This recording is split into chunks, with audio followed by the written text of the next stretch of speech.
Hey everyone, I'm Megyn Kelly. Welcome to the Megyn Kelly Show and happy Monday.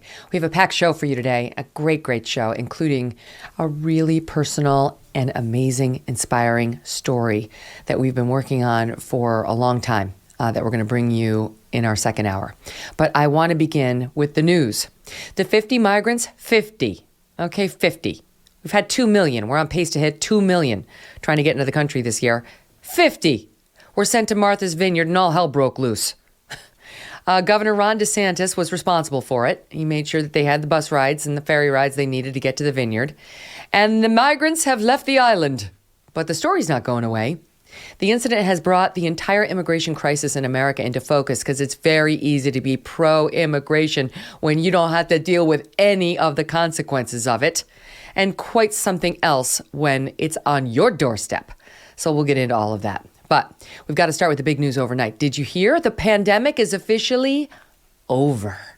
That's according to President Joe Biden, and that's about as official a pronouncement as we're going to get. Yes, the president himself made that admission during a 60 Minutes interview that made quite a bit of news. We'll go through it with you.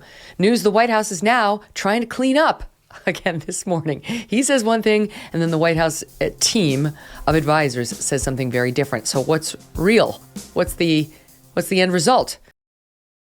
Have you ever had a friend who is naturally talented at things? They just pick up a sport or a hobby and immediately become good at it. They make it look easy. Well, if you don't have that friend, it's you. And we're all secretly resentful. The good news is, however, no matter who you are, you can make great food look easy with Good Ranchers. They source the highest quality meat in America, and more importantly, they can prove it. Each piece of meat is from real American farms and is hand-cut and trimmed by real American workers. They only source from farms that meet their standards of excellence, which means it's pasture-raised, no antibiotics ever, and no added hormones. Good Ranchers is so confident in the quality they sell that they have a 100% satisfaction guaranteed on every box they ship to you. Plus, you can use my code MEGYN, MEGYN, to get free shipping and $30 off on your first order.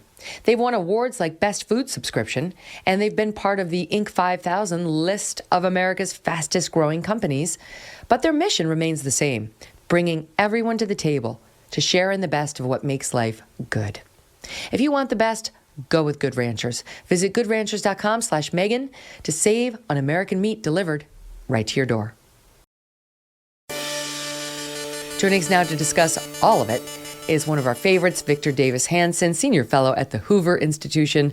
Victor, great to have you back. How are you? Thank you for having me, Megyn. So President Biden gives an interview with 60 Minutes last night. And we'll get to immigration in a second. He was not asked about the crisis at the southern border. It didn't come up. Didn't think that was important. But he did declare the pandemic is over, which was music to my ears because I've been listening to their denialism on this for quite some time. And finally, he said it. Here it is for those who need to hear it as well. Sot one. Mr. President, first Detroit Auto Show in 3 years. Yeah. Is the pandemic over? The pandemic is over. We still have a problem with COVID. We're still doing a lot of work on it. But the pandemic is over. It's over. He said it. Now the White House aides are reportedly trying to push back.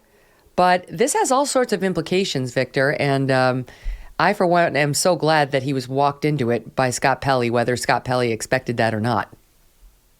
Yeah, I am too. And this is an issue that's very dear to his base, as you know, Megyn. His base, the swing suburban voter or the solidly left-wing voter, is dedicated to a perennial plague and a nonstop COVID because they like the idea of government control. They like the idea that they are the model citizens and everybody else are renegades and don't follow the rules. And Joe Biden did this, remember, when he was inaugurated. He bought into the idea that the Trump vaccinations were going to be bulletproof. It was all over. And he announced, I think it was in January, the last week in January, he said that by July we would all have a normal July 4th. And you can't really predict this COVID. Nobody knows. We don't know anything about these new shots for these two new Omicron variants. It's pretty scary when they say the shot's going to have a double whammy. It's going to be really two shots in one, when a lot of people had reactions to the first two and the booster. So it's all up in the air, but I don't know why he had to say that, because his voter is the one that has been insisting that schools have to be locked down, the country has to be locked down, because COVID is going to be with us forever. And for him to just breezily dismiss it, I think his handlers are pretty upset about it.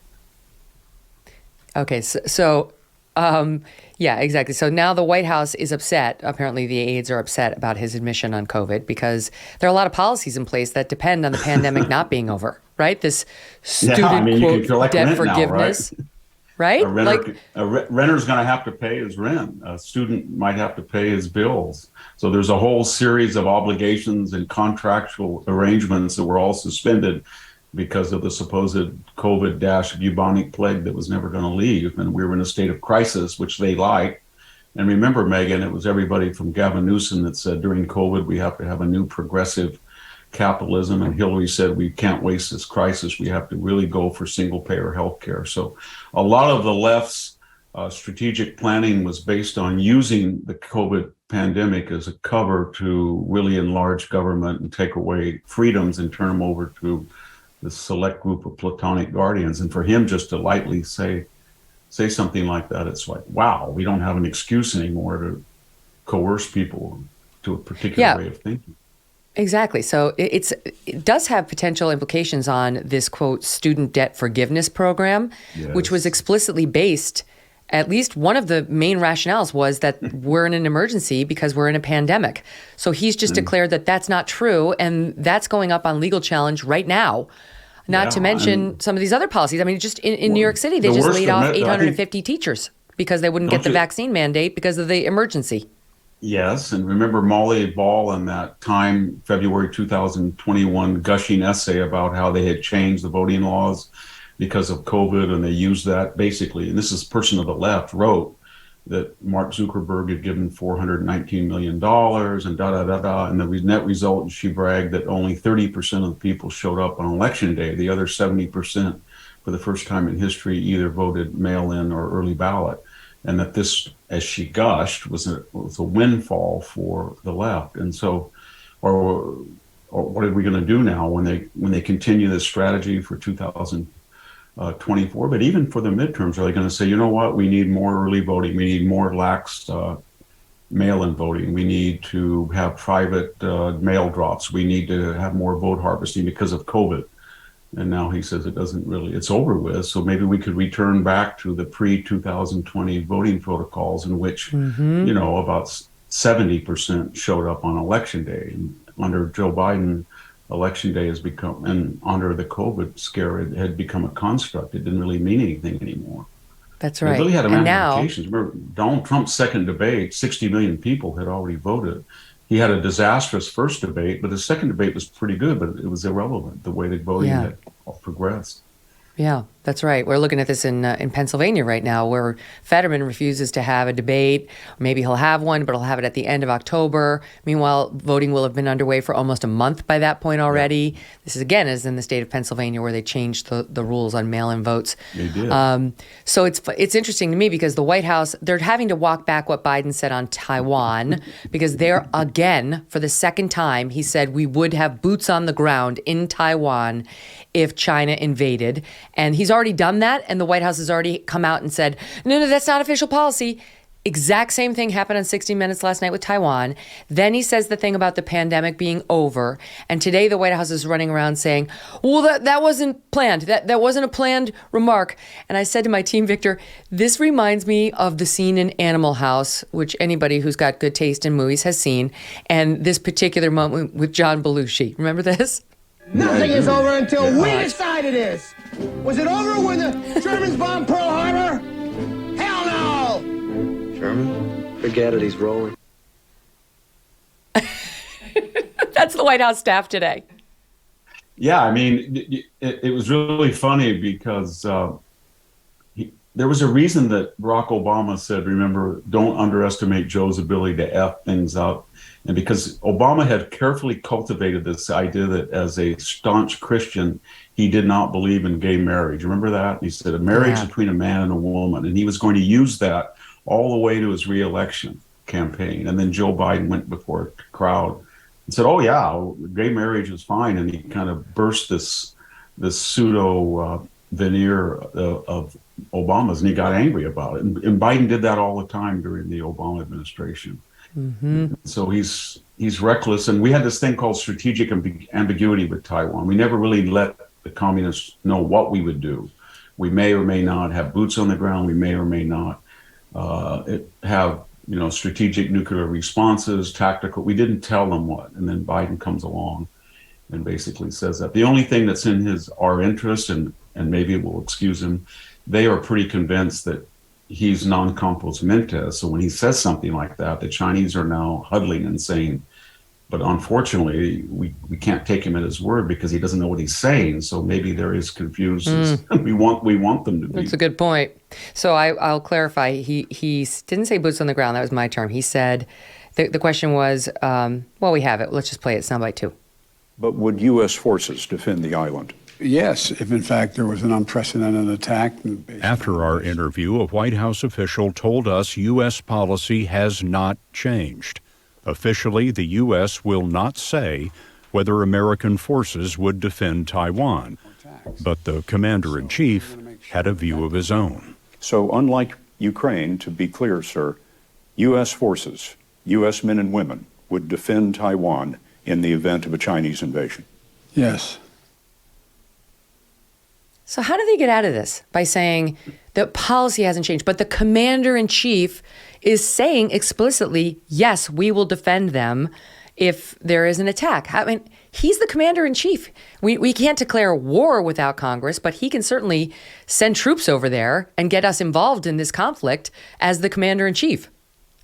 Yeah, but I think we have now had him as president for nearly 2 years, and we've all been acculturated to what he says, and it's gibberish.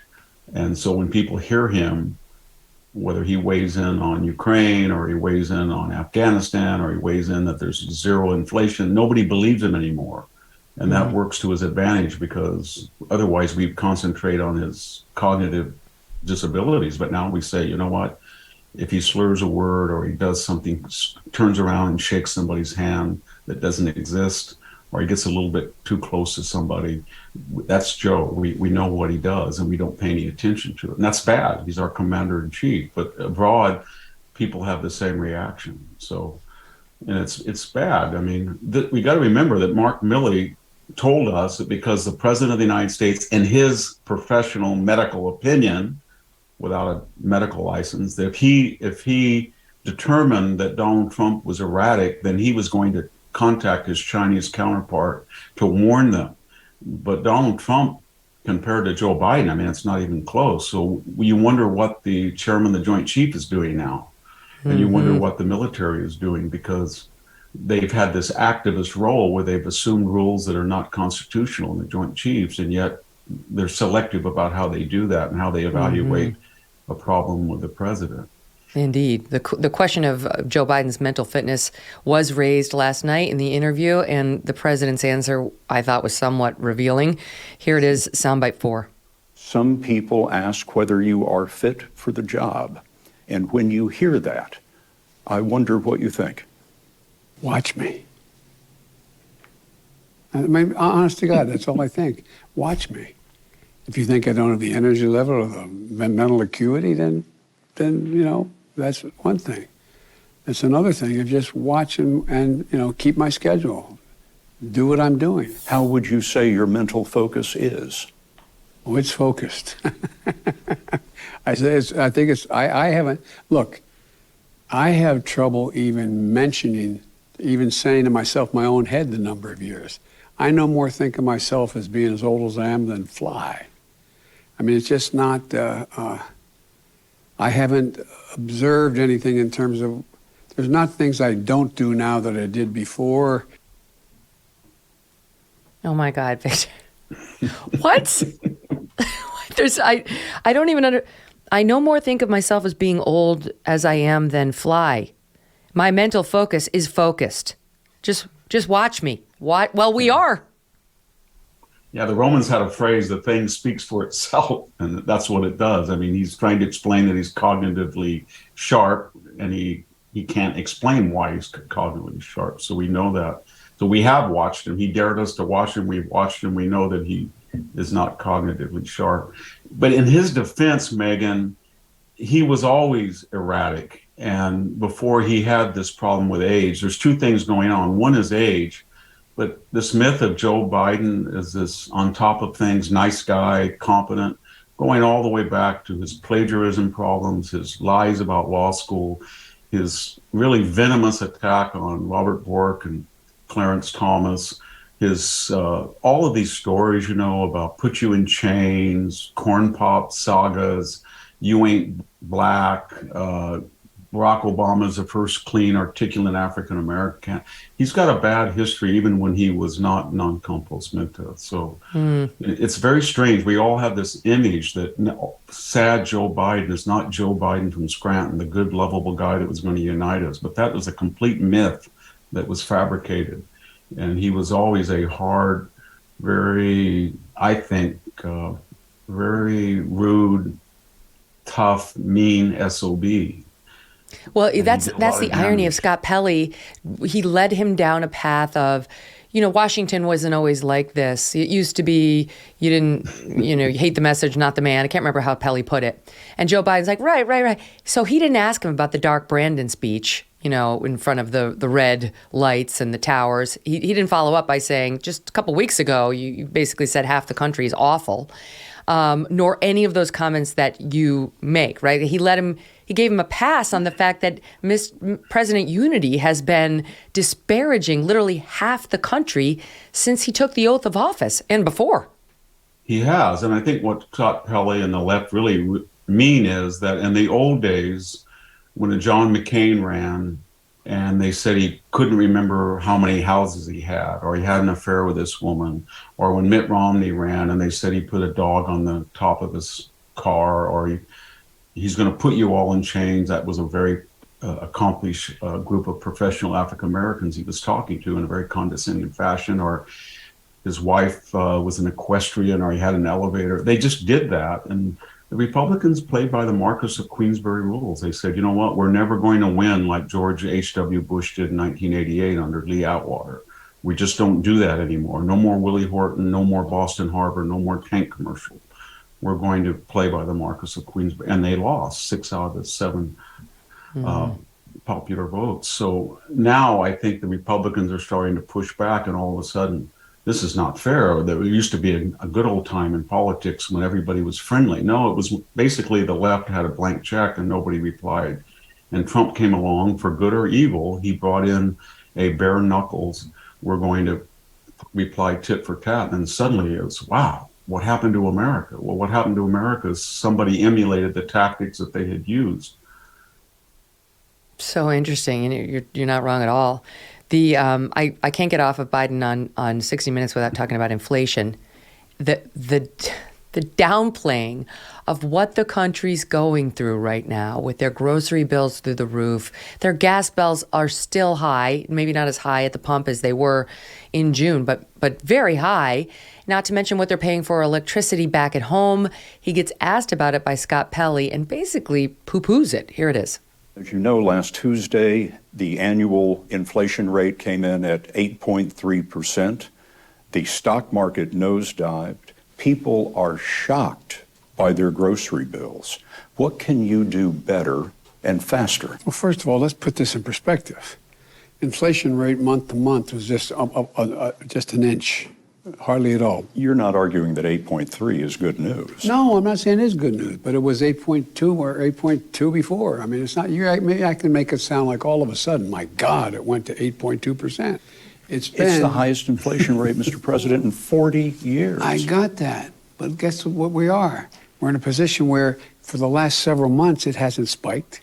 It has just barely, it's been basically even. Oh, basically even. Hurrah! That's like you fall in a pit and you're 10 feet in a pit and you can't get out. but maybe the water's coming up and you float up 2 inches and you say, well, I'm not as bad as I was, 2 inches below, but you're still in a pit. And we have hyperinflation. What Pelly didn't say is that we've also had 2 quarters of negative growth. So we're in a recession. And now we're in a quandary, because if we raise interest rates, which we have to do to stop this hyperinflation, which Biden discounts, then we're going to get a 3rd quarter of negative growth. And if we don't raise interest rate, the inflation rate's going to go back up. And the only reason the inflation rate it's hyperinflation, but the reason it hasn't even gotten higher is because we're in a recession. And people know that. And you can see it with the housing market, the days of houses on the market. You can see it, the unemployment rate starting to creep up. You can just feel it, that we're in a recession. And I think we're going to get 3 and 4 quarters of negative growth, and we're going to have stagflation. We haven't had that since Jimmy Carter. And he did that. He didn't have to do that. He printed all of this money, quantitative easing. We had a natural demand coming out of COVID. And rather than just let the economy deal with it naturally, he pumped it up with all these programs.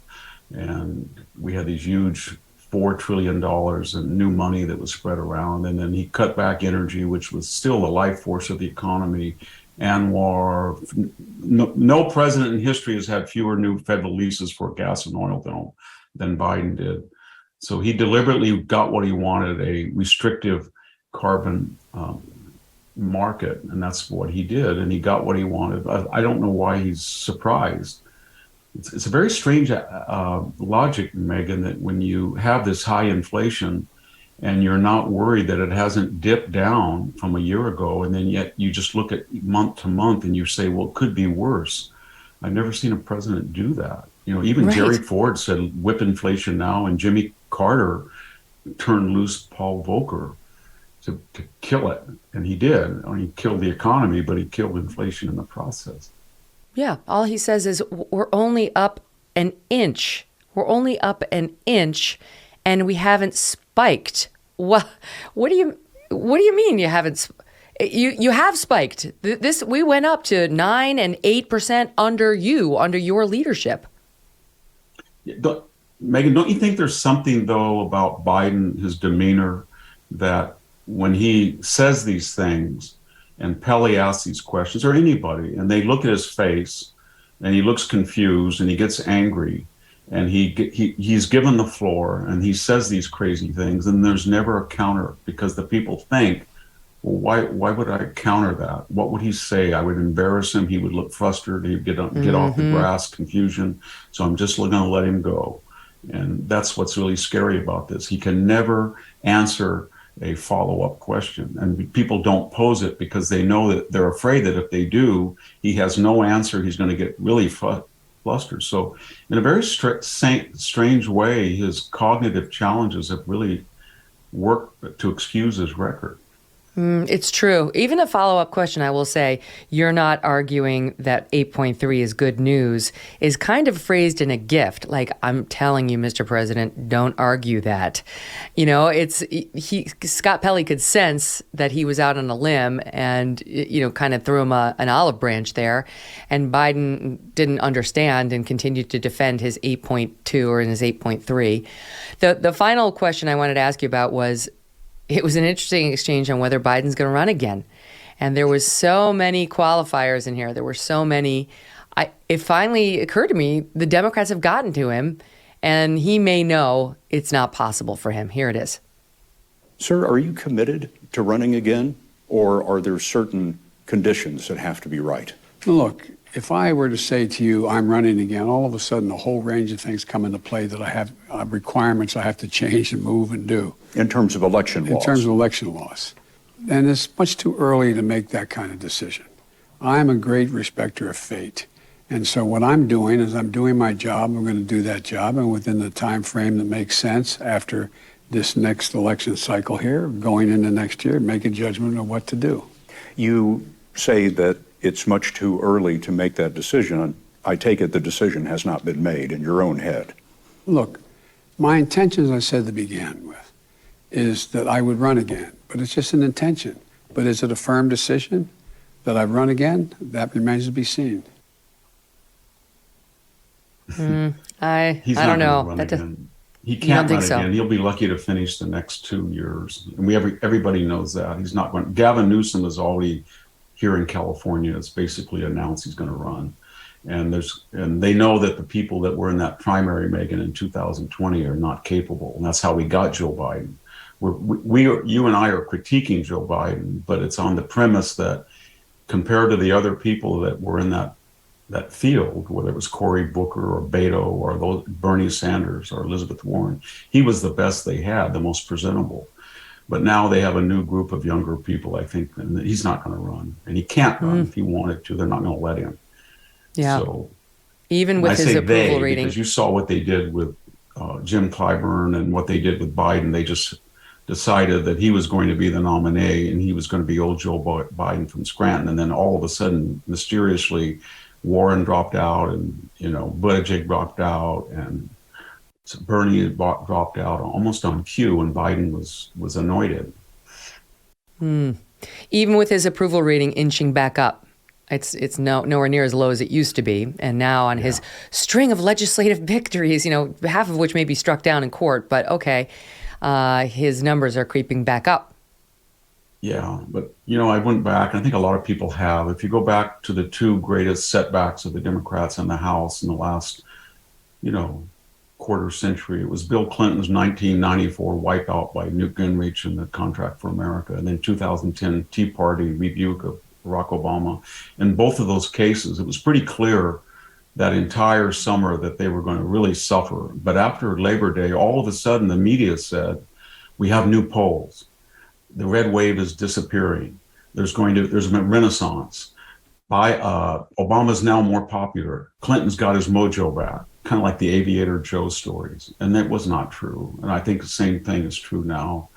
We're going to have the psychodramas, Megyn. We're going to have the return of January 6th. That was exhausted. Now they got their second win. We had the Trump raid that kind of fell out for a while. Then we had the Phantom of the Opera speech with all those sets, and then we have now the January 6th. So they're going to do anything other than talk about the issues, but they know what's coming, and I don't think anybody that's listening should be fooled. They're going to really suffer a really big rebuke, and I think a lot of the polls, as we know from those two critical years in '94 and 2010, were off by about 4 or 5 points in every race. Mm-hmm. The Phantom of the Opera speech is an interesting way of referring to Dark Brandon. That show by Andrew Lloyd Webber is now closing after 30 plus years on Broadway. I didn't know that. Yeah, I didn't know that. That's it's an interesting parallel there, Victor. It is finally closing. The Phantom goes on no more. It's going to be closed soon. So if you haven't seen it and you want to get to New York, now's the time. And that may be the case for you and your relationship with President Biden, if you like him too. He may not be here for that much longer. I don't mean alive. I mean president, all right? More with the brilliant Victor Davis Hanson as we pick up what happened in Martha's Vineyard and is still happening. An update on what they're doing right now after this very quick break. From higher prices at the pump to a jump in airfare, it's getting more expensive to get away for a week. But what if you could soak up those vacation vibes year-round? Get a Michael Phelps Swim Spa by Master Spas. Whether you want to stay close to home right now or just want to extend the break you may have taken, a Michael Phelps Swim Spa by Master Spas can transform your backyard into an oasis. It combines the benefits of a pool with the therapy of a hot tub. Michael Phelps Swim Spas by Master Spas have a water current so you can swim, do aquatic exercises, and have fun with the kids. The water buoyancy will relieve pressure on aching joints. Enjoy pure relaxation in the massage therapy seats of the swim spa. This will reinvent your family time. You'll love it, and your family and friends will too.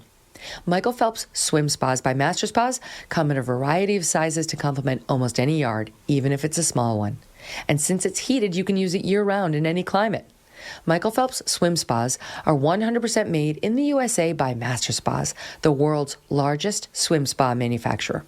Go to masterspas.com, put in the promo code MK to save $1,000 on a Michael Phelps Swim Spa or $500 on a Master Spas hot tub. That's masterspas.com, promo code MK.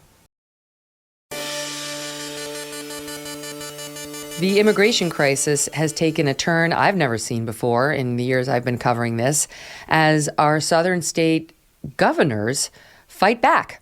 Governor Abbott in Texas, Ducey in Arizona, and now DeSantis in Florida, taking migrants and busing them to sanctuary cities in blue states like New York City, now we see Martha's Vineyard, thanks to DeSantis, Washington, D.C., and so on. And Governor DeSantis just said those first 2 flights that he sent to Martha's Vineyard were, quote, just the beginning. This is, we get news that another 6 buses from Texas have just left to bring more of these migrants to New York City as the shelter system here reaches its tipping point. But the Martha's Vineyard reaction is what made all the news, right? Like this town, and I get it, it's a small town, they only had 50. They reacted as though 50,000 had been sent to them, declaring a, quote, humanitarian crisis on Martha's Vineyard because 50 people showed up. What do you make of it? Well, it was almost like a caricature. I mean, 50 people, and they all virtue signaled. They all took pictures. They said they were all patting each other on the back, and then they shipped them out. Right. But, and then everybody went back and calculated how many empty bedrooms there were on these empty vacation rooms. They came up with like 100,000. And how many people could possibly be there in the summer if they had no facility? There were 200,000, and they could have 1 million. I'm at ground zero here in Central California, rural California, and right over there, Megyn, there's 2 or 3 houses about a quarter mile away, and there's old farmhouses that somebody purchased, and then they have sheds, shops, garages, barns, Winnebagos that don't run, trailers that don't run, and there's 50 or 60 people in each one of these places. So I can tell you that 50 people can live exempt from regulation, at least in California, and not every blue city, and they're fine, I guess. And so this community that I live in has been inundated with people who came illegally across the border, and nobody cared. And so, it was a brilliant stroke because on a lot of levels that Ron DeSantis is trying to show, I think, the Republican constituencies that he's Donald Trump's MAGA agenda. You can have the MAGA agenda, but you don't have the Twitter cul-de-sacs or the gratuitous insults. And then people threw it back at him and said, yeah, but nobody can fight the left, and gets up every morning thinking I got to fight the left, goes to bed every day, say I didn't do enough. But when he took on Disney and people like that, and then he does this, that's what this is intended to show you, that he's as fiery as Trump, but he's more focused and honed in on the message. And the message is that we have a bicoastal elite that's never subject to the consequences of their own ideology. Maybe it'll start a trend that maybe we can say you can't be on a private jet if you vote for the new Green Deal, or we should say everybody should take a pledge not to live in a house with greater than 5,000 square feet so we don't use too many carbon fuels. Or, we could, if you are against charter schools and you're pro-teachers union, then maybe you shouldn't put your kids in prep schools, stuff like that. And it could start a whole chain of events. I'm sure that people in Florida are thinking about what's next. And then, another thing is that they're kind of emulating the left, because the left has dominated the news cycle, as I said, with January 6th and the raid and the semi-fascist and that speech. And now all of a sudden we haven't heard that. It's performance art on the part of the Republicans, but it's more effective because it's connected with a real issue, an open border, rather than just Donald Trump's supposed melodrama. Some on the left and soft right have been pushing back against DeSantis's tactics, saying this is very wrong. You're using human beings to make a political point. There's been hysterical people. Some are referring to this as like the Holocaust. That was Ken Burns on MSNBC. This is not like the Holocaust. But the way I see this every day, because we cover the border a lot here, sometimes with you, and you're living it. Yeah. This humanitarian crisis is happening to the states along the southern border, and the people who get pulled across by coyotes or drug gangs or bad dealers who are endangering the lives of kids and women and innocent guys every day who are trying to look after their families. This message of open borders is getting people killed. And so if 50 people need to get on a plane to Martha's Vineyard, which, by the way, the reporting is that it was consensual and it was voluntary and it was disclosed. There's some question about that, but that's what the majority of reporting is. In order to send a message to people that this isn't going to end well and that your policies in your sanctuary cities, so-called, are actually getting people killed, then there's a very good argument that it's worth it.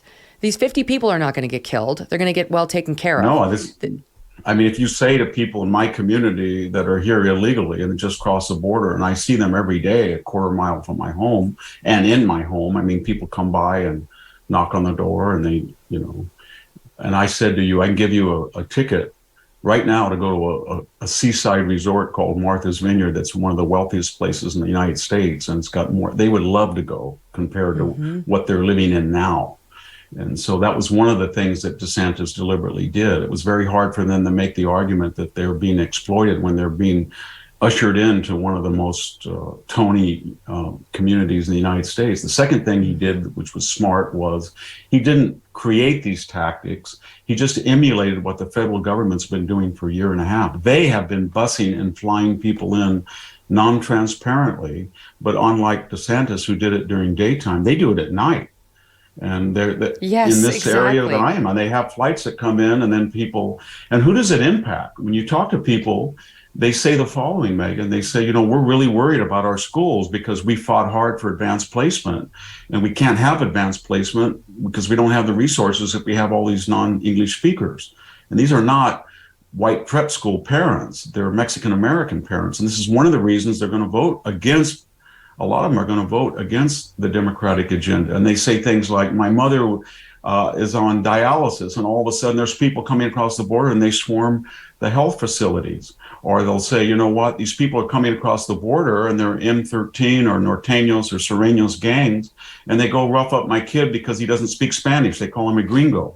And so there's all these other problems that the left doesn't care about. It's basically an elite problem that I don't want to use that word too often, but a bicoastal left-wing elite, mostly white, that virtue singles and performance art they're carrying as a psychological mechanism, because I really want to be very careful, but I work with them at Stanford University. I don't think they feel comfortable with people who are poor or non-white, and they know that. And that's why they create this entire alternate universe of caring.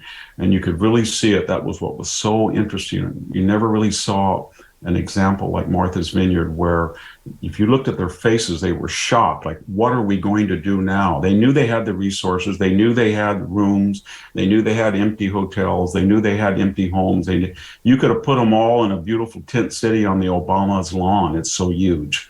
All right. Okay. We lost his mic, so we're going to try to fix it and break, and we will be right back, we hope, with more Victor Davis Hanson right after this quick break. But I will tell you, there's much, much more, because I've got to play you the soundbite of what the woman, the coordinator in Martha's Vineyard, said about these migrants, and now where they went.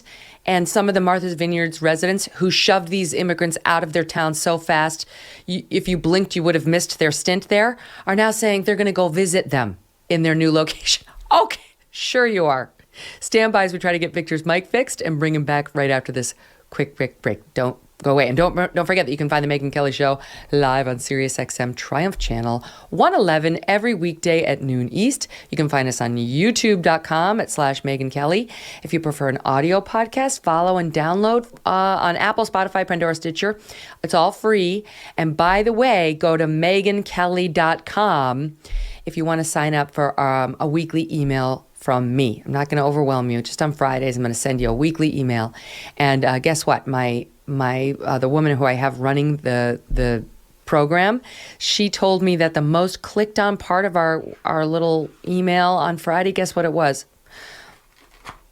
Look at what Strud did. Everybody wants to see the damage Strudwick is doing to my home and my life, and it's considerable. We'll be right back. One of our sponsors today is Donors Trust, the principled, tax-friendly way to simplify your charitable giving. Cancel culture does not just affect comedians and commentators anymore. It also affects everyday, hardworking Americans. How so? It derails their charitable giving.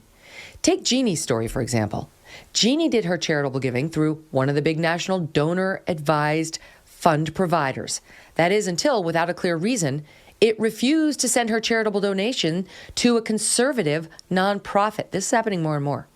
She shares her story this way. I'm a conservative. I believe America is great despite her imperfections, and that capitalism brings great good to society rather than government, she said. Earlier this year, I requested another gift from my donor-advised fund, and it was rejected. Jeannie wanted a donor-advised fund that shares her conservative principles, and she found it in Donors Trust, the oldest and largest donor-advised fund committed to limited government, personal responsibility, and free enterprise. Do you want a principled partner helping you support causes close to your heart? If so, consider opening a donor-advised fund with Donors Trust. For more information on how Donors Trust can help you with your charitable giving, visit www.donorstrust, DONORS, trust.org/MK to receive a free copy of their donor prospectus.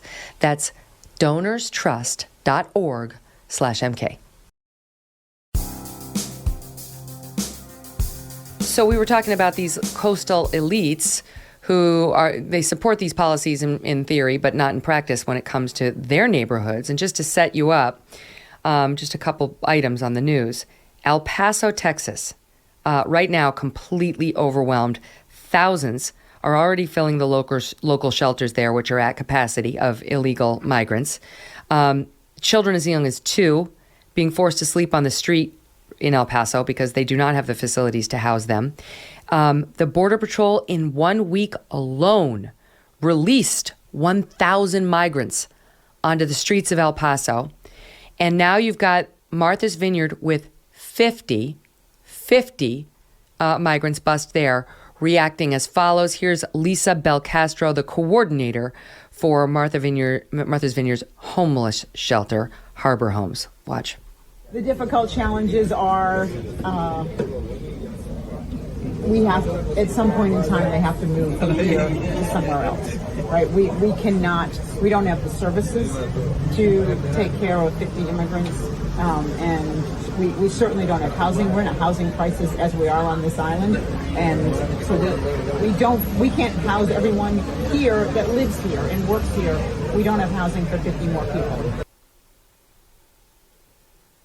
And then just to follow it up, Victor, Mayor Muriel Bowser of Washington, D.C., the nerve of this woman. Listen to her.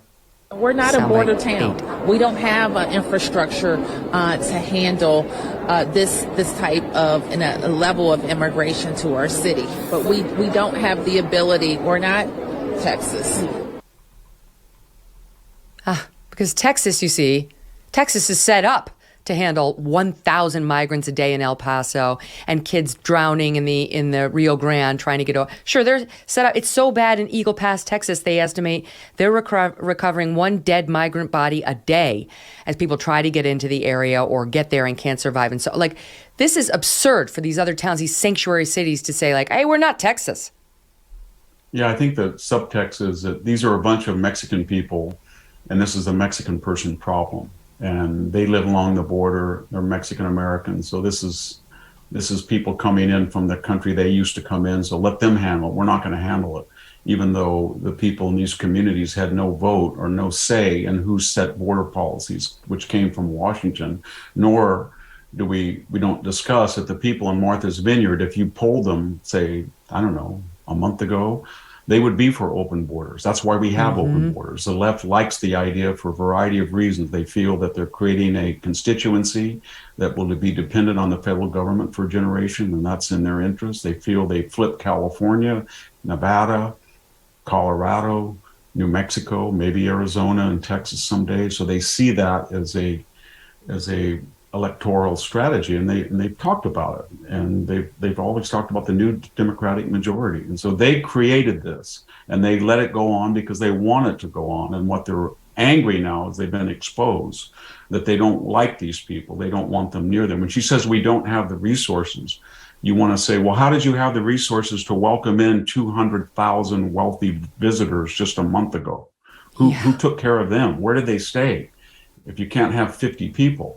And when you have Michelle Obama and Barack Obama about every 6 weeks come out of their Colorama mansion or their new Hawaii mansion or their Martha's Vineyard mansion, and then basically indict America for being illiberal, you want to say to them, just give us one bedroom and one bath, or just give us 1/4 of an acre on your lawn, and let's see. They what won't do it. You could help. They can do it. Look what Poland's doing for the Ukrainian refugees, right? Like people are opening up their spare bedrooms and letting them stay there. I have some American friends overseas who are opening up their homes to house these refugees. But these people who have a sanctuary city, who try to pride themselves and claim to be our moral betters by saying they're ready to take care of these people, when push came to shove, refused to do it. They shoved them off to a military base on Cape Cod. I did. And everybody has to make, if this is the policy, everybody has to make an adjustment. I walk every night on my 42 acres. And every other night I see somebody from Oaxaca, Mexico, who does not speak English and wants to walk around, or he wants to take his .22 and shoot something. And I just say, you know what, go ahead and do it. That's the new reality. Everybody, you're not going to go back now and say, get off my grass. That type of attitude, because you can't, because there's 3 million people who've come across the border, and you can see it everywhere in my community. You can see it all through rural California. And all the rules just to clarify, so it's 2 million encounters, but that does not include the so-called getaways. So it could be as many as 3 million who've come into this country over the past year or attempted to. And they don't care. They don't care about the people who suffer on the communities. They don't care about the immigrants. They don't care about the fentanyl that's going to kill 100,000 people a year. They don't care about the cynicism of the Mexican government that uses this as a safety valve and likes to cause problems to the United States. They don't care about what the Chinese are smiling with their drug conduits. They don't care about any of that. And they do care that they're seen as progressive and enlightened from a distance. But this is why they're so angry, because they can't get out of it. They're trapped. And no matter what they say, every argument it turns out to implode. They say, this is treating people like commodities. And then you say, well, Joe Biden's been busing them. We got the idea from Joe Biden.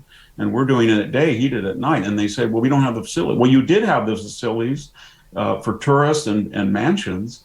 And when they were rich white people. Yeah, exactly.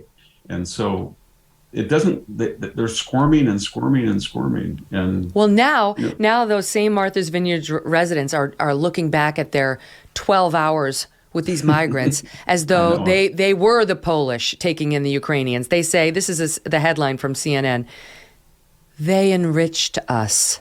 Migrants' 44-hour visit leaves indelible mark on Martha's Vineyard. Somebody's actually saying they enriched us in their day here. They have a piece, one piece of the article says, one asylum seeker in his early 20s ventured down the street to explore. He asked about the price of a hamburger at a fancy eatery. When told it was $26, he noted that was more than he earned in a month in Venezuela when he could find work. And you've got this nugget. The governor, one guy says, the governor of Florida got it all wrong. He thought we wouldn't know what to do. And actually, people here really give a damn. They really care as they booted these people off to a military base, again, in under 2 days. One woman, Jackie Stallings, says she hopes to visit the migrants at the Cape Cod base, a temporary accommodation. She's going to visit, and that's going to make Jackie feel better about her sanctuary city message. While at the border, women are being raped and kids are drowning in the Rio Grande every day. I just want to show this video. I think we have time. I'll describe it for the listening audience. Deeply disturbing. You can see a young boy. He looks to be about maybe 10 to 12. He's in the middle of the Rio Grande and he is going under. He's splashing violently. A passerby jumps in, has to swim over, and the guy narrating the video, in the original, you can hear his concern saying he's going to die. He didn't die. He was rescued by this one person.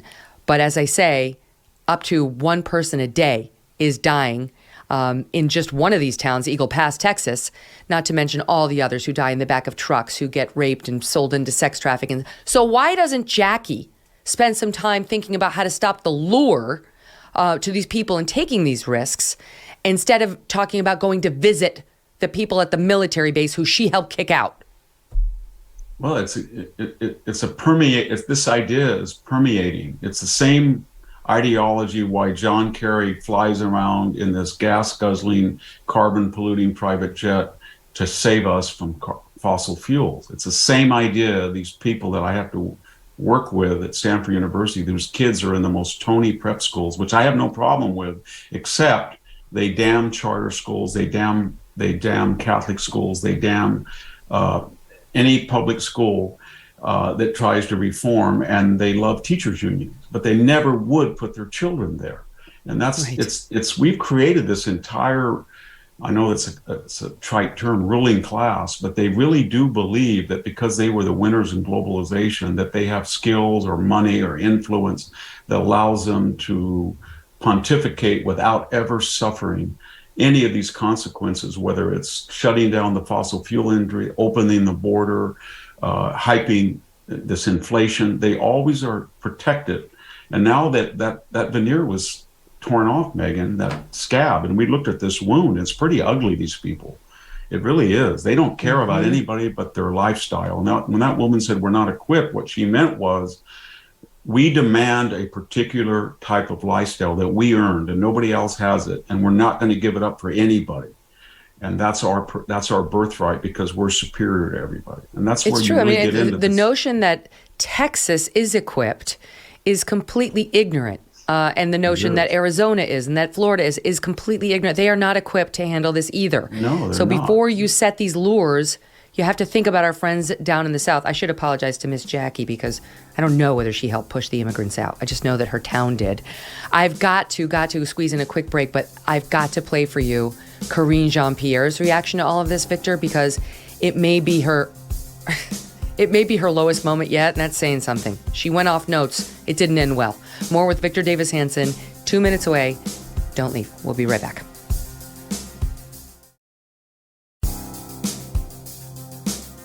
So, Victor, on the subject of these kids and their families who try to make it across the border to get into the country right now, and we're expecting to set a record this year on the number who are crossing or attempted to cross, Fox News went down there and interviewed, it was Griff Jenkins, my old pal Griff Jenkins from Fox, and interviewed one of these migrants, and listened to the following very telling exchange. Oh, this is in D.C., actually. Okay, so this is somebody who had been bused to D.C. by one of the southern governors. Take a listen. Is the border closed? Do you believe that the border is closed, or is it open? It's open, not closed. The border is open. The border is open. Do you believe that all the migrants believe that the border is open? Yeah, everybody believes that the border is open. It's open because we enter, we come in, free, no problem. But it's open for you to come illegally, right? Illegally, yes, illegally, that's true. And you came illegally? Yeah, we came illegally, not legal. I mean, there it is. Black and white.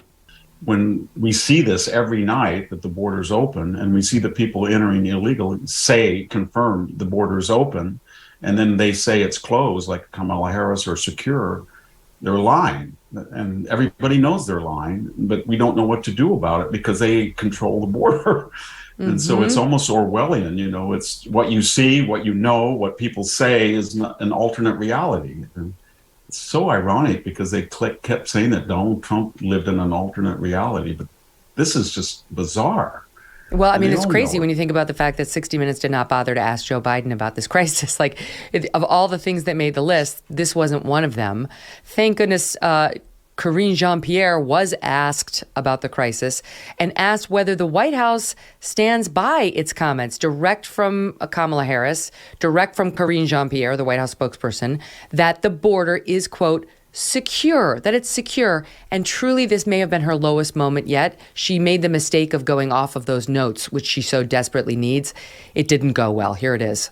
Does the White House stand by those comments that the border is secure?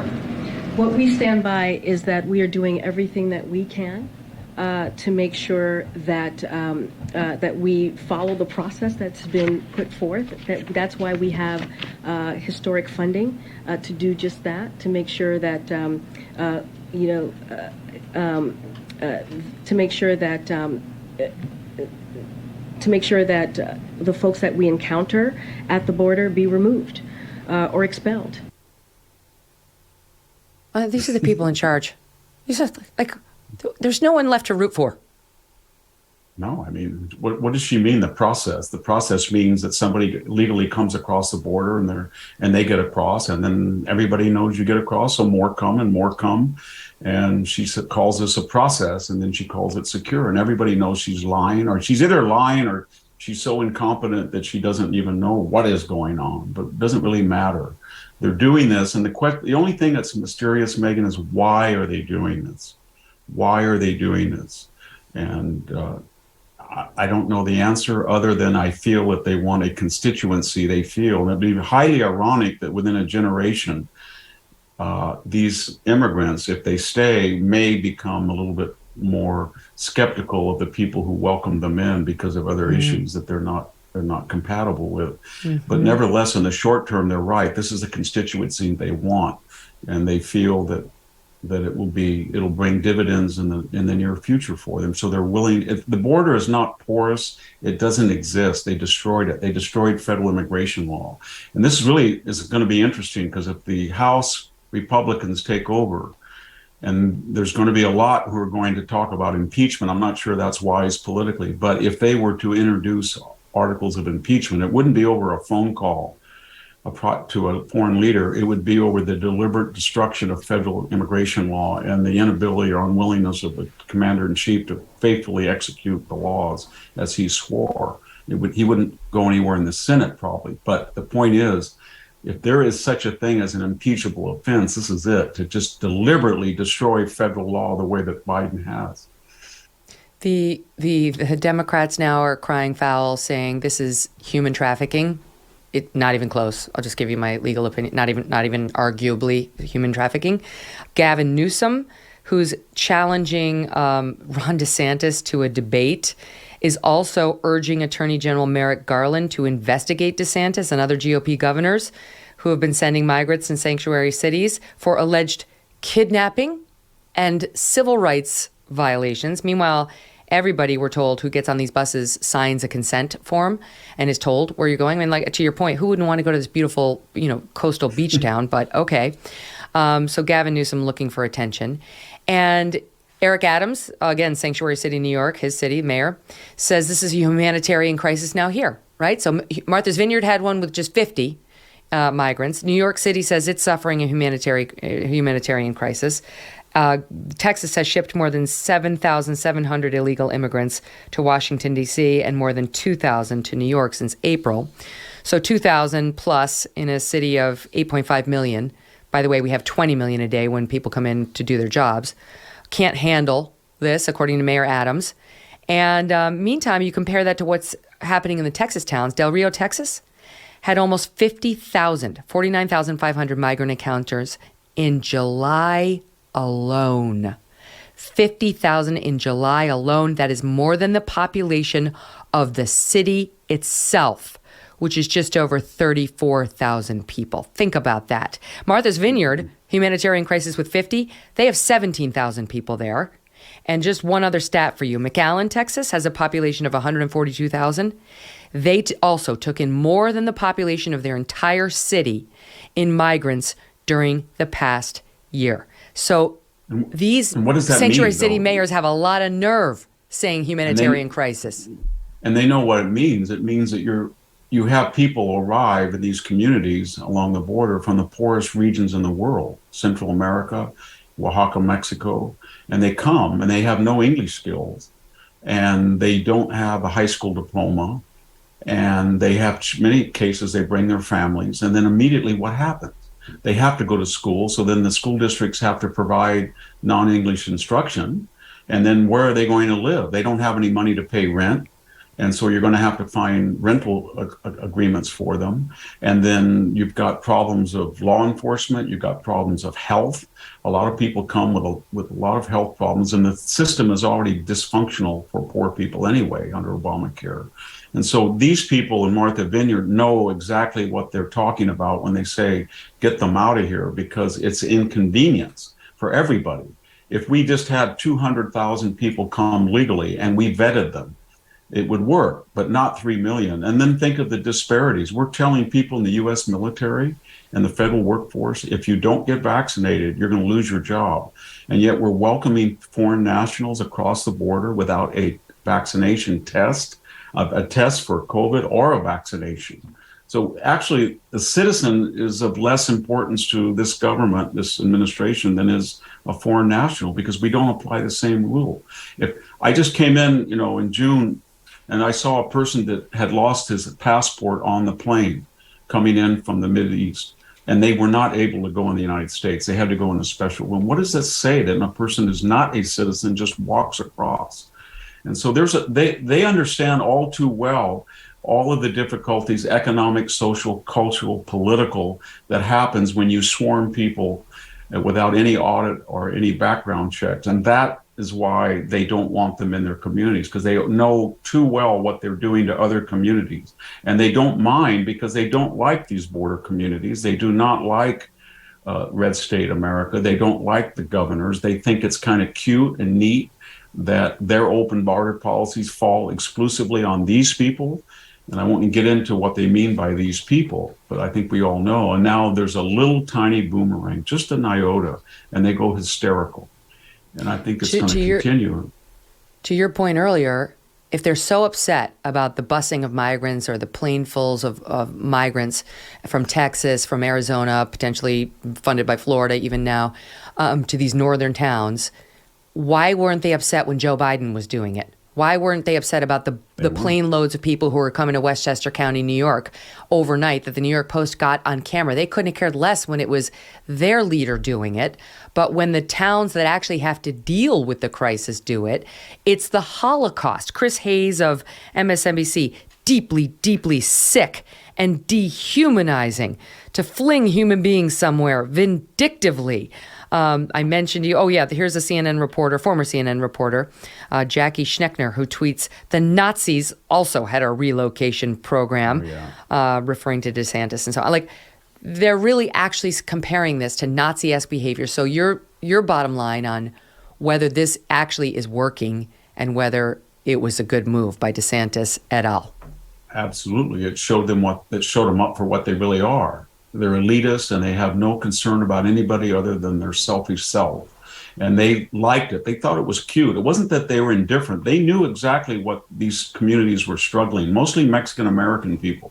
They understood what they were undergoing. They thought it was kind of neat that they lived in red states and that their policies, not theirs, their policies of open borders and blue state open borders especially, fell on these people.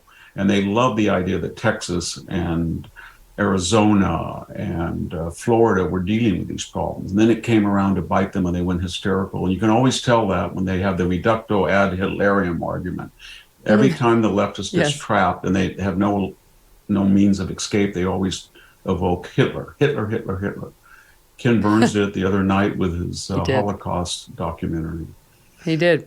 Well, DeSantis, as I said, he says those two flights were, quote, just the beginning. So this is not over. I hope so. Not by a long shot. Victor, thank you so much. Great to see you. Thank you for having me, Megyn. We're going to be right back with a story we've been working on very hard, and I'm really, really looking forward to sharing with you. Stand by. I knew a lot about Allison and Tom Barklage before I actually met them. They were the couple suffering through life's worst nightmare. 8 months earlier, their teenage son had died suddenly and mysteriously. At first, I was feeling a little nervous. Our mutual friends introduced us. What would I say? What if I misstepped? And to be honest, there was also this question looming. How will I handle being around people whose struggle is likely to remind me of my and most parents' most terrible fear? But what I soon noticed about Allison and Tom and their daughter Alexis turned their story into a story for this show. Because what I felt around this family, what they exuded, was not darkness. It was joy.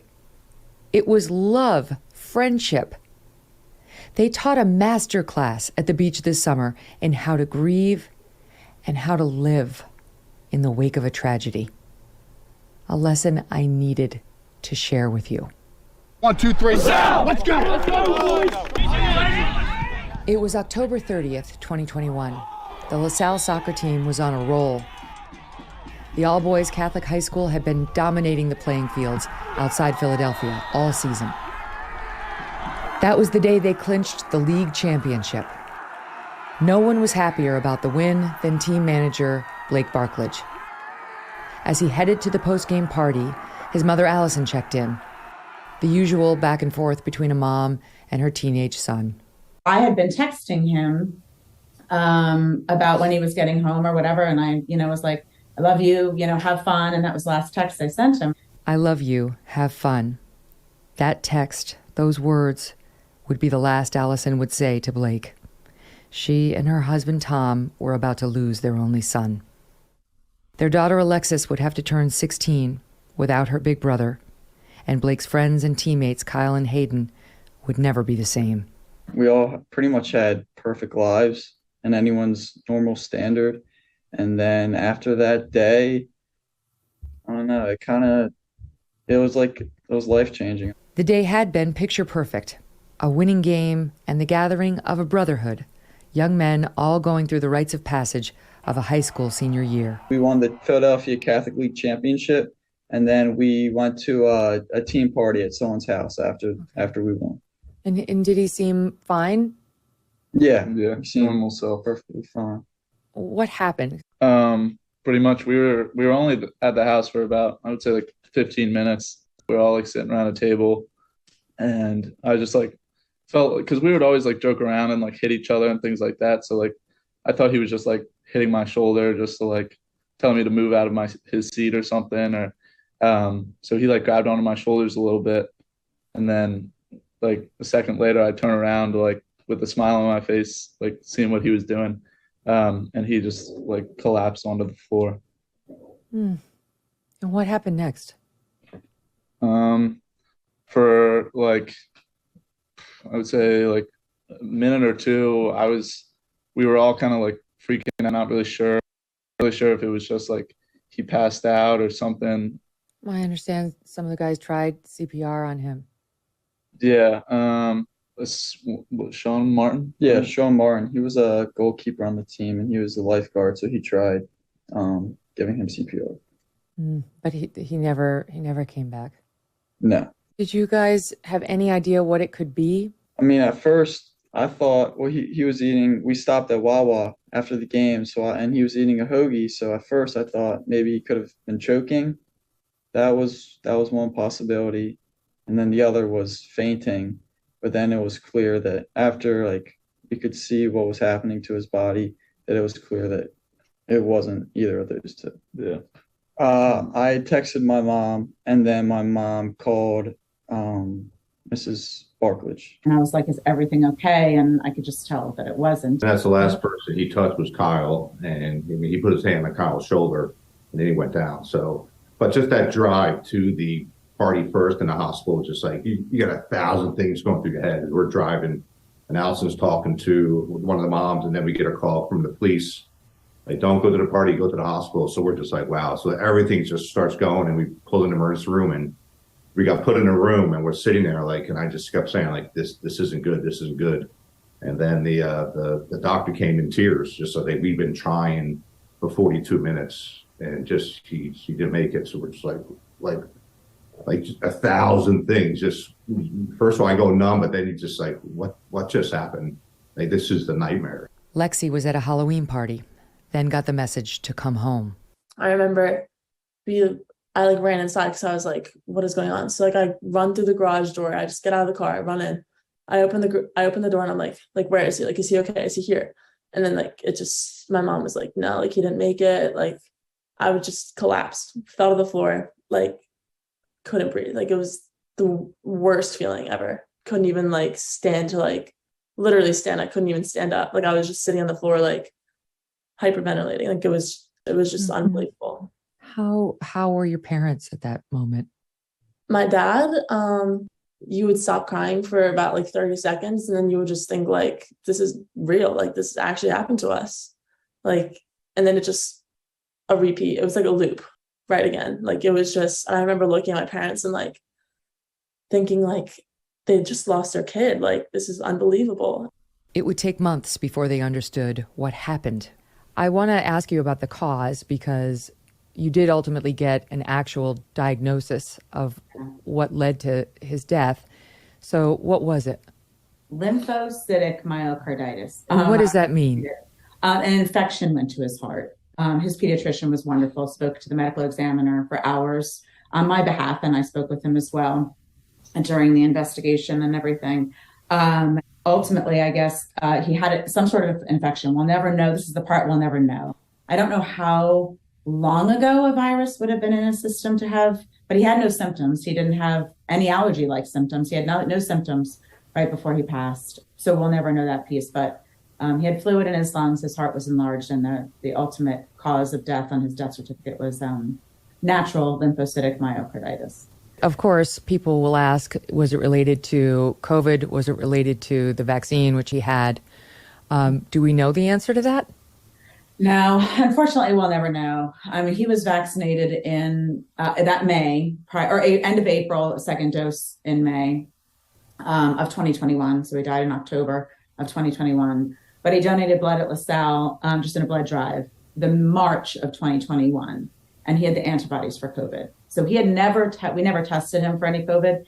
Early on, we think he had it, but he didn't really have any strong symptoms in July of 2020. He had strep in August of 2020. And those were the last times he ever had any symptoms of being sick. So a little over a full year of him passing away. I think they say within 5 days if it's something to the vaccine. Someone else had mentioned it could be up to 40, which we are certainly out of that window. But we'll never know the cause of the infection that went to his heart. Impossible as it was to believe, an enlarged heart took down a kid already known for his big-heartedness. Let's introduce Blake to the audience so they know a little bit about who he was and what he was like, because I've gotten to know him this past summer, and I feel like I know him now. I feel like I met a new friend. And, you spend enough time talking to you guys, talking to his friends, his sister, and you really have this person come alive for you. And I know that's important to you guys. So tell us a little bit about him. He was so witty. His friends have lots of funny stories, of him. And so I really wouldn't have thought of that initially, but I think he was funny. He was extraordinarily intelligent, kind. He was your typical son, your child, because he would love to challenge us. Like, he always thought that he had the gift of gab, that he could outsmart us, outwit us. And I would always try and get him follow some of the footsteps, some of the things I did when I was growing up, like in terms of being a caddy. And I always wanted him to be a caddy at the local golf course. And he loved it. He embraced it like I did. And he met some great people on the course, and I received some great messages. But he was just a kid that I would love to just sit on the couch and watch a football game with and be like, okay. And I remember a great story with him, which we were watching a Clemson-Georgia football game. And he goes, "Dad, whoever wins this game, that's going to be my number one choice to go to school." And I'm like, "No, it's not." I'm like, it's going to be based on a lot of other things. But he was just the conversations that we had. And that's something that's missed, is just the times that we had with him was unbelievable. I would say he was like super caring, like in a way that you don't see in a lot of people. He was, I'd say, hardworking, hilarious, outgoing. He was very smart. He was smartest in a friend group. I mean, he was always there for me, and that's just the type of person Blake was. He was always just like the life of the party, always cracking jokes and making everybody laugh and smile. He was always so intentional with everything that he did and said, in that he always made you feel cared for. I think also, in addition to his wit, that really, was critical to me, as his passion, like even for service, which really he developed entirely on his own in high school. Blake was a volunteer at Treast Hall. It's a home for men with intellectual disabilities. He sat a lot with this one gentleman who had Down syndrome. And we've started to volunteer there since and love it. And the guys there missed him so much, talk about him. Even in death, he gave to others. Or they must not have seen the organ donor on his license, but we were about to walk out and I was like, wait, he's an organ donor. And they're like, oh my gosh. And so we got a call a couple of days later That's somebody who knows somebody who worked at a local hospital down in Philly, and they said a angel delivered life to a few kids down at a certain hospital. And they said, we can't know for sure, but we know it's Blake's. Do we know even the number of recipients? I think they said like 71 or 75 recipients. I mean, it's incredible. As touching as Blake's gifts were, I couldn't help but wonder if any of this would really ease the pain of a grieving parent. Can anything be of comfort after you lose a child? How are you functioning? How are you like this? How can you talk? How can you? Well, not good. It's still brutal. I mean, the pain is just like, we wake up every day. It's just like, okay, here we go. Here it is again.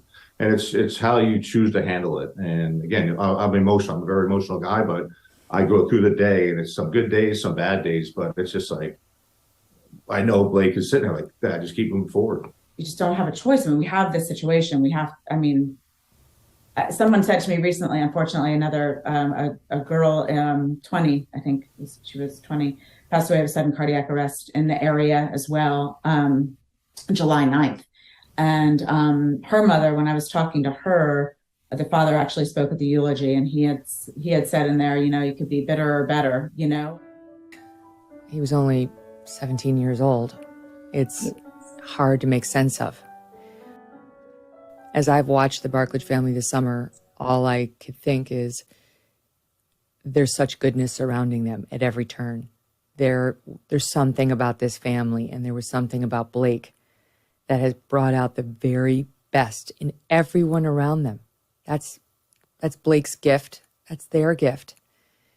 You hope it doesn't happen in the wake of a tragedy. You hope it doesn't take a tragedy to see that in your life, but you guys are part of that. And I just wonder if you could tell me what the LaSalle community has gone through in the days after you lost Blake and then the weeks and months to follow. They say it's a brotherhood at LaSalle, and that was after what we experienced. I definitely believe it, seeing like all the guys come together to support us. And even we had a game for Blake, and like the amount of kids that came out was unbelievable.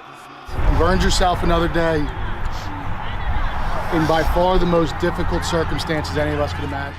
Everyone supports each other and just pushes you. It's awesome. Always made me feel like one of the guys, even though I was some little freshman. He was just a big, loving, friendly giant. He was always smiling. Even when he wasn't having his best day, he was there to make somebody else feel better. Blake had like a way of making literally anything we were doing fun. Blake's friends, they're a huge part of this story. The way they've rallied to openly talk about him, to keep his memory alive, to support you two and Lexi has been inspirational. I know they used to call you guys, the group that hung out together, the Divine Nine. And Tom saw you recently and said, hey, the Grade 8. And what did you guys say? It can't be that, because you still got Blake. It has to be 9. Yeah, it's always going to be the 9 of us. This picture was taken of the guys last October. Within a month, 8 of them would be pallbearers at Blake's funeral. They remain a constant presence in the Barklages' lives. I kept spending time with them. Like, guys, this is where we need to lean on each other. Like, I need you as much as you need me, because I want to hear about the stories. I want to hear about the funny stories. Maybe not in front of Allison, but like, you can tell me those stories. I want to hear about Blake, what I didn't see, what he hid for me. After what happened, we're literally like family now. Yeah, especially with Alexis. Like she said to us early on that like she gained like 8 new brothers. Like her birthday was a week after Blake passed away, so we all like came together really quick, just to like try and make her birthday special for her. The Divine Nine came into the house, snuck into the house with presents. We got video of them walking up the stairs, tiptoeing up the stairs, banging on her door, and going in, and she's like, and they all sang happy birthday to her. Happy birthday to you. Happy birthday to you. Happy birthday, dear Alexis. Happy birthday to you. Oh, thank you, guys. Just trying. Thank you. All right, come on, get clothes on. We're going to Wawa. Are we actually? Yeah. How divine are they? Oh, they're divine. They're great. They're like the best guys. Like I don't even know how to describe them because they're all so different, but they all like come together and they each add like a little different sprinkle of personality to the group, which is funny at sometimes, which annoys me at sometimes, like a little older brother would. Like they actually are like my older brothers now, which is so crazy to me because they treat me like a little sister. Like they'll embarrass me in public like an older brother would. They'll make sure I'm having no boy problems. Like they make sure of it every time I see them. They're like, no boys mistreating you, right? And I'm like, oh my gosh, no. And they're like, all right, we just have to make sure, like we have to ask. Even I remember one day putting up Christmas ornaments, the lights outside. Blake and I would always do that. I started putting lights up, broke down in tears, walked away, couldn't do it. Next day, 7, 8 of the boys are over at the house helping me put the lights on. It's just such good kids. Good kids who will never forget a good friend. Whenever we would see him, it would just like light up the whole hallway. He would always make sure that he was holding his friends to the highest standard. Especially in the beginning of this year, I set like a list of schools that I was going to apply to. And like almost every day he like kept asking me, he was like, so did you put your stuff in for that school yet? Did you apply here? Did you apply there? Did you write this? So stuff like that, where it's like, where I was getting forgetful or I didn't really want to apply to that school, but I set it on my list. He just like kept motivating me and kept pushing me to get it all done. He would love to debate on things, on certain topics. And I loved that. I loved his passion for politics. He was an advocate for what he believed in, even with people he loved, right? So it's easy to challenge someone you dislike, whether it's a president or a corporate head or even a parent with whom you don't get along. Maybe you feel more emboldened. But when you're at an institution like LaSalle, his high school, that you love and you really consider yourself part of a brotherhood within, it's harder. It's harder to raise your voice in challenging decisions. And he did. I know he sent an email to the administrators at the school challenging and asking serious questions about the mask mandate. And I mean, this is a cause near and dear to my own heart. But what I love about the way Blake did it was done 100% out of love and respect. He really had questions about why they had promised the kids that if they got the vaccine, they could take off the masks, and then it was revoked. And he said, I received my Pfizer shots in May and was told I did not need to wear a mask because of my vaccination status. Fast forward till midsummer, and the first rumors about vaccination status being non-important while considering masks were being spread. Now those rumors are our harsh reality. The government, state, and national has been mandating me to do certain actions for the past 18 months, and now I feel that my freedom to choose and autonomy is gone. Freedom without autonomy is imprisonment. Amazing. What did you make of that when you saw it? So we were blown away because we didn't know. Tom and Allison found out about the letter when the head of LaSalle read it at Blake's funeral. It took me at least 2 months to read it. I couldn't get myself to read it, but it was just amazing how he respectfully challenged. And that's the key word that Brother James said, that he did it in such a respectful way that we wanted to listen. We had to listen. So yeah, I mean, you read further in the mail, and he writes as follows: I love America. America is a shining beacon of freedom, liberty, and justice across the globe. Freedom is probably my most important virtue in our society. I also believe order in a society is needed, so I'm not against government in the slightest. I just have a problem that after all this time and multiple assurances that my personal freedoms would not be infringed, the government overreached. Blake got it. Yeah, he loved his country. I mean, he loved everything about it. I mean, down at the shore house with the American flag always up there. I mean, it was just, you go into his room and that's what you can tell. He was a back-to-back World War champions. Yeah, like things like that was just unbelievable about him. And even the books that he read. I mean, he read a lot of books about the American history and things like that. Blake's patriotism was well known to his friends, who introduced our family to Tom and Allison. That reminds me, Tom, of, this year, and I told the audience about this after we did it, but we've been having annually now a 4th of July celebration that's patriotic and celebrates our country and our values, and at which we have taken to reading the Declaration of Independence. And we asked you if you would be one of the readers this year, just getting to know you. We didn't know you prior to this summer. And you said yes immediately. That to secure these rights, governments are instituted among men, deriving their just powers from the consent of the governed. That whenever any form of government becomes destructive of these ends, it is the right of the people to alter or to abolish it, and to institute a new government.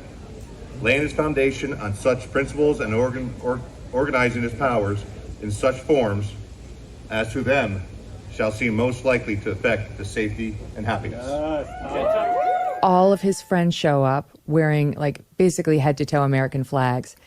And we talked about it afterward. You were telling me how much Blake loved America and how, you know, you see these signs. It's like, why did we ask you? We didn't really even know you that well. We just thought you'd be amazing.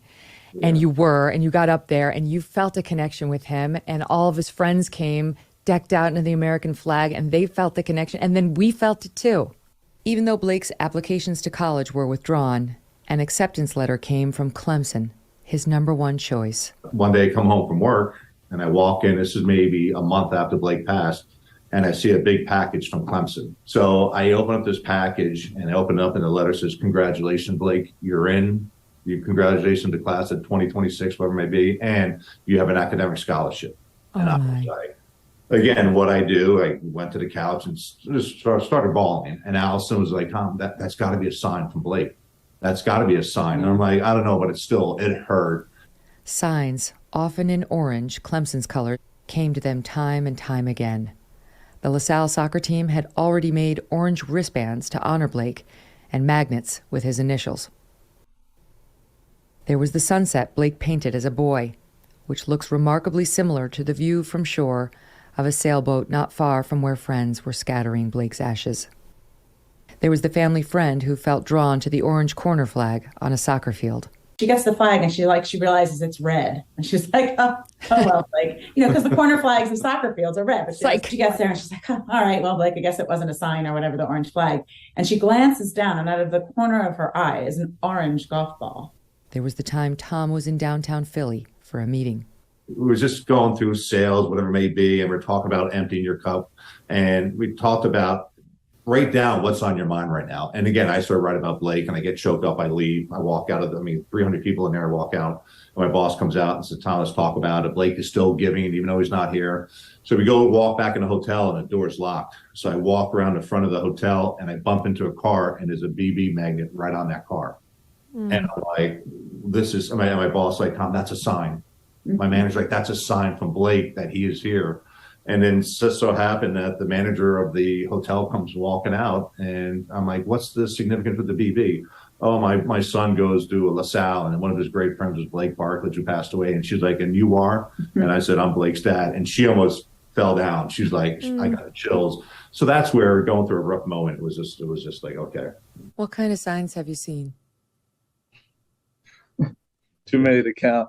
Mm-hmm. A big one for me, and tying it into LaSalle, is like, as a senior, we go on Kairos, which is like, it's called like God's time. It's a 3-day retreat that all the seniors go on for like all of us getting close as a class, but also getting close with God. And I was lucky enough to go a second time and lead a small group. And one of the things that we had to do is we had to give a talk.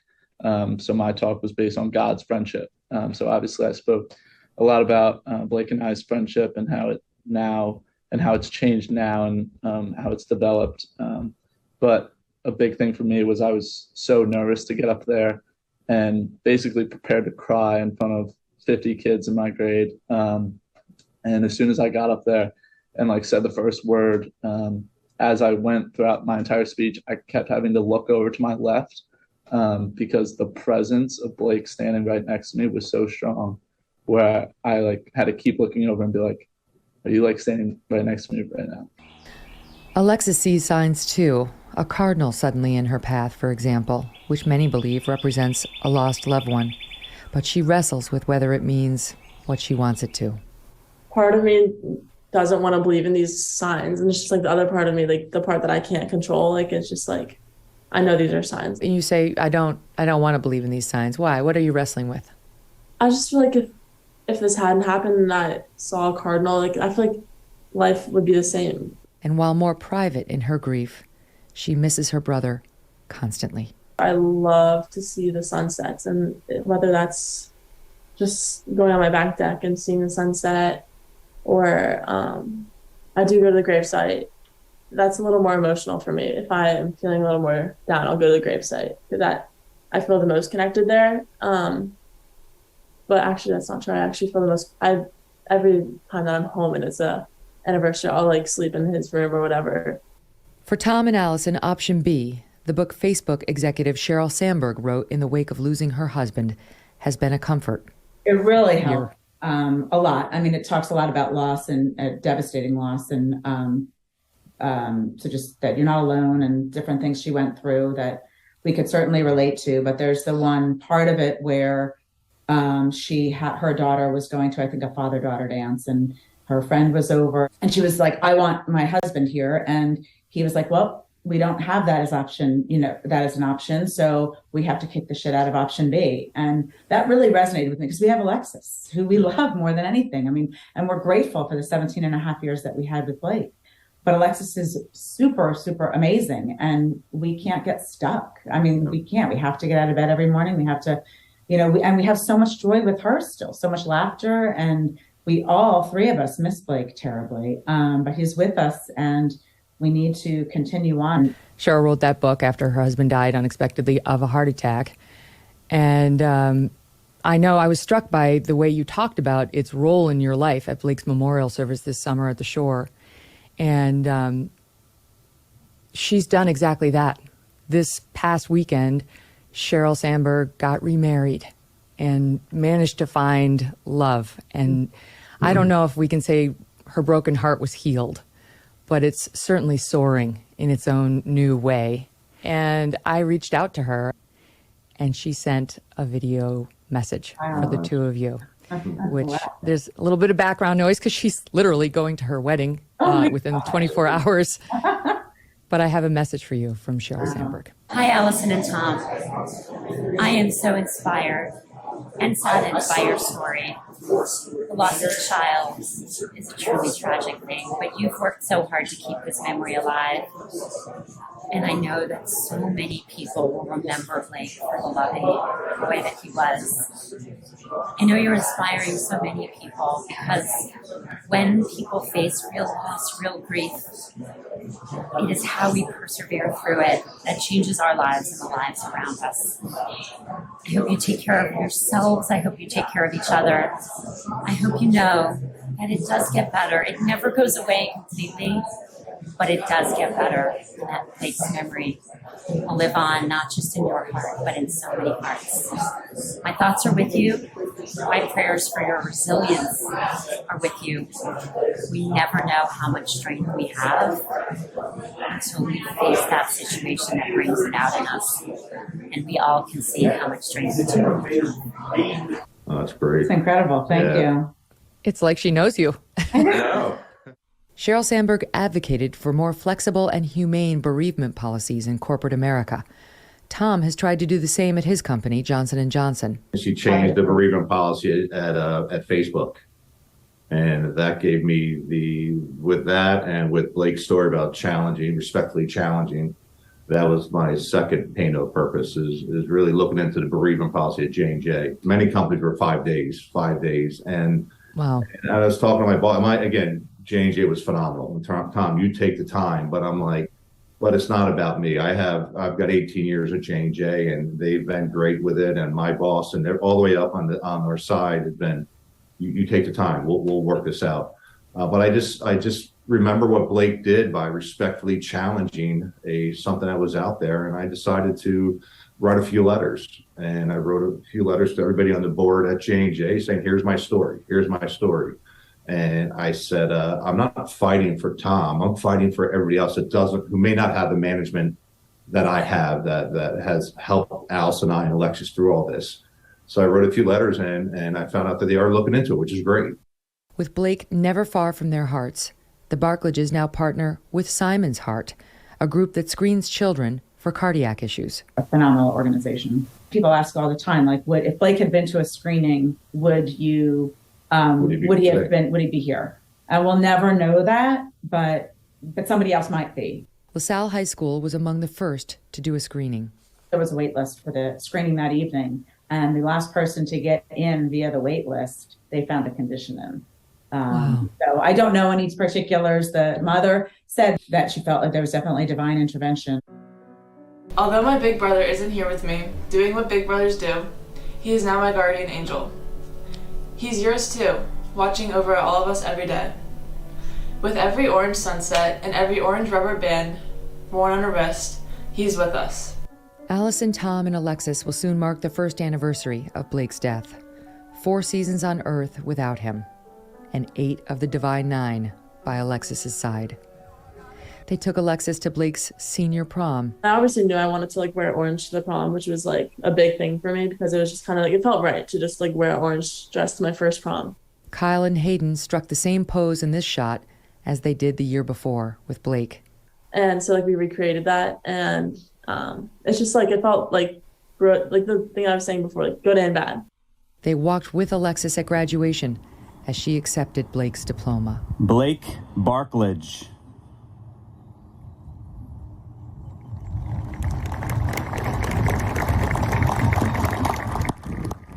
What do you think the meaning of this is?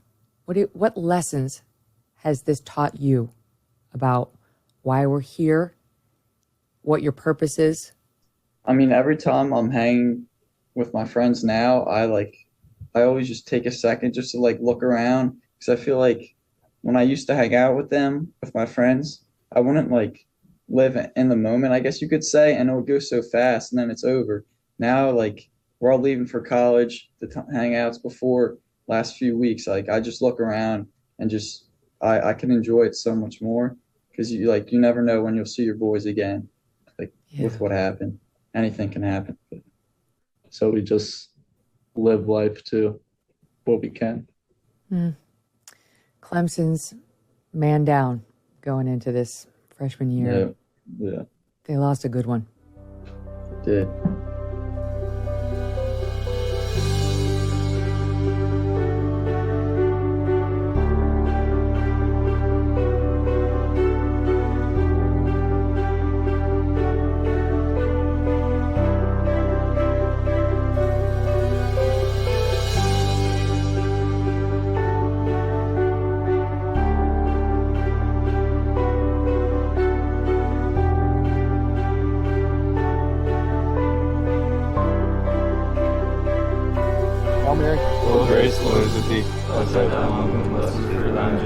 Holy Mary, Mother of God, pray for us sinners now and at the hour of our death. St. John Baptist South, pray for us.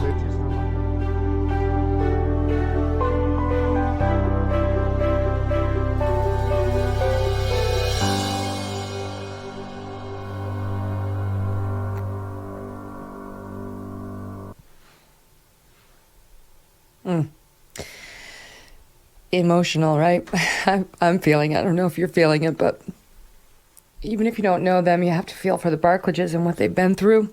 And like me, maybe feel so inspired by how they've handled this, To steal another phrase from Sheryl Sandberg, they leaned in. They leaned on each other.